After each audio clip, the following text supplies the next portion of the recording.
Assalamualaikum warahmatullahi wabarakatuh. Halo smart people, kembali lagi di RMTV. Di kesempatan kali ini kita akan membahas tentang Perang Salib.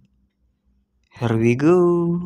Perang Salib adalah salah satu pertempuran paling besar yang pernah terjadi dalam sejarah dunia. Perang Salib terjadi pada abad pertengahan dan melibatkan kekuatan Eropa melawan kekuatan Muslim. Gereja Katolik Roma menjadi pihak yang memprakarsai, mendukung, dan mengarahkan terjadinya kampanye militer selama hampir 2 abad ini. Tujuan utama Perang Salib adalah untuk merebut Yerusalem dan Tanah Suci, sekarang Palestina, Israel, sebagian Lebanon, dan Yordania, dari tangan umat Islam. Selain itu, perang ini juga disebabkan oleh beberapa faktor lain seperti agama, politik, dan sosial ekonomi. Pertempuran ini disebut Perang Salib karena ekspedisi militer dari Eropa menggunakan tanda salib pada bahu, lencana, atau panji-panji mereka sebagai simbol yang menunjukkan bahwa peperangan yang dilakukan adalah perang suci. Perang Salib berakhir ketika iklim politik dan agama di Eropa berubah secara signifikan selama masa Renaissance. Sebenarnya, umat Muslim dan Kristen dapat hidup berdampingan, akan tetapi kondisi di arah perbatasan kurang bersahabat bagi para pedagang dan peziarah Katolik. Hal inilah yang kemudian memicu lahirnya dukungan terhadap Perang Salib.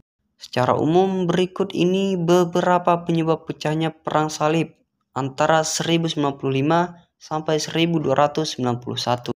Yang pertama, masyarakat Kristen kehilangan kebebasan dan keamanan untuk beribadah di Tanah Suci Yerusalem. Yang kedua, dinasti Seljuk menerapkan kebijakan yang membatasi umat Kristiani yang akan beribadah di Yerusalem. Yang ketiga, dinasti Seljuk menguasai wilayah-wilayah penting di Asia Kecil dan mengancam eksistensi Konstantinopel. Yang keempat, adanya keinginan dari Bizantium Romawi Timur untuk mempertahankan penguasaan ekonomi perdagangan Timur Tengah. Kronologi Perang Salib 1095 sampai 1291.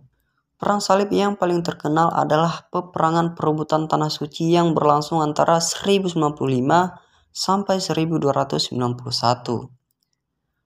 Perang Salib pertama dicetuskan oleh Paus Urbanus II pada 1095 dalam sidang Konsili Clermont. Paus menghimbau umat Kristen untuk membantu Kaisar Romawi Timur melawan dinasti Seljuk Turki. Seruan dari Paus Urbanus II disambut antusias oleh berbagai lapisan masyarakat Eropa. Para sukarelawan yang ikut berperang kemudian dikukuhkan menjadi tentara salib. Tentara salib kemudian membentuk negara-negara baru atau lazim disebut Outremer, yaitu negara Edessa, negara Antioquia, negara kerajaan Yerusalem, dan negara Tripoli. Perang Salib berakhir ketika Akko, kota terakhir tentara salib di Tanah Suci, direbut umat Muslim pada 1291. Selain itu, ada pula Perang Salib yang berlangsung hingga abad ke-16. Peperangan yang disetujui oleh gereja lainnya ini dilakukan untuk melawan sekte-sekte Kristen sesat, melawan kekaisaran Bizantium dan Ottoman, memerangi paganisme dan bidah, serta untuk alasan politik lainnya. Oke smart people, tadi merupakan sedikit kulikan tentang Perang Salib. Sampai ketemu di video selanjutnya. Assalamualaikum warahmatullahi wabarakatuh.